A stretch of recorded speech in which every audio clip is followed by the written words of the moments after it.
તો પાટીદાર અનામત આંદોલન મુદ્દે સમાધાન કરાવવા તલપાપડ બનેલી સરકારે સમાધાનનું બીડું પોરબંદરના સાંસદ અને સહકારી અગ્રણી વિઠ્ઠલ રાદડિયાઓને સોંપ્યું છે।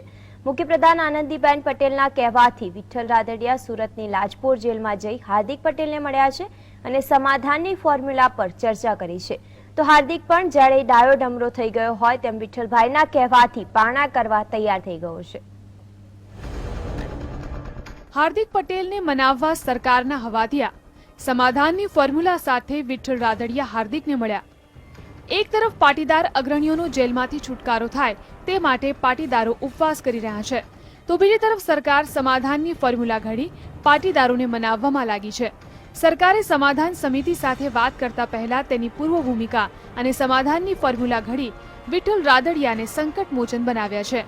રાદડિયાએ લાજપોર જેલ જઈ 1 કલાક સુધી હાર્દિક સાથે ચર્ચા કરી અને લગભગ એનાથી 35 મુદ્દાઓ રજૂ થયા છે અને 35 મુદ્દાઓની અંદર ઘણા મુદ્દા એવા કોમન મુદ્દા છે કે જેનું નિરાકરણ સરકાર દ્વારા થઈ શકે એમ છે અને અમુક મુદ્દા સાથે બેસીને ચર્ચા કરે મુદ્દા પર છે। પણ આજની જે અમારી મુલાકાત હતી એ મુલાકાતમાં ઘણી પોઝિટિવ મુલાકાત છે અને મને એમ છે કે 4-5 દિવસની અંદર આ તમામ જે પાટીદારોની માગણી સરકાર તરફથી છે એ મારી માગણીઓ સંતોષાય મને પૂરેપૂરી આશા છે। રાદડિયાની મુલાકાત બાદ લાજપોર જેલમાંથી વિસનગર લઈ જતી વખતે હાર્દિકે કહ્યું કે તેના ઉપવાસ ચાલુ છે, પણ સરકાર હિતમાં નહીં પરંતુ સમાજ હિતમાં સમાધાન કરવા તૈયાર છે। વિઠ્ઠલ રાદડિયા અમારા સન્માનનીય છે અને તેમના વિશે કોઈએ ખરાબ બોલવાની જરૂર નથી। વિઠ્ઠલભાઈના કહેવાથી હાર્દિક ઉપવાસ તોડવા તૈયાર થઈ ગયો છે। દરમિયાન ભાજપના સુરતના ધારાસભ્ય કુમાર કાનાણી પણ પાટીદારોના સમર્થનમાં આવ્યા છે।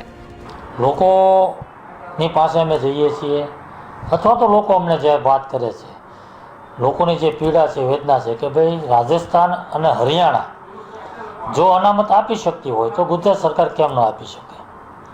આ જે લોકોની વેદના અને વાત છે, જે લોકોની પીડા છે કે એને હૃદયની વાત છે, એ વાત સરકાર સુધી પહોંચાડવાનો મેં પ્રયત્ન કર્યો। વિઠ્ઠલભાઈએ હાર્દિક સાથે 35 મુદ્દાઓ પર ચર્ચા કરી। કહેવાય છે કે મોટાભાગના કોમન મુદ્દાઓ છે જેનું નિરાકરણ આગામી 4-5 દિવસમાં આવી શકે છે। હવે જોવાનું એ રહ્યું કે આ મહિનાના અંતે અનામત આંદોલનમાં નવો શું વળાંક આવે છે। સંજય મહંત, GSTV, સુરત।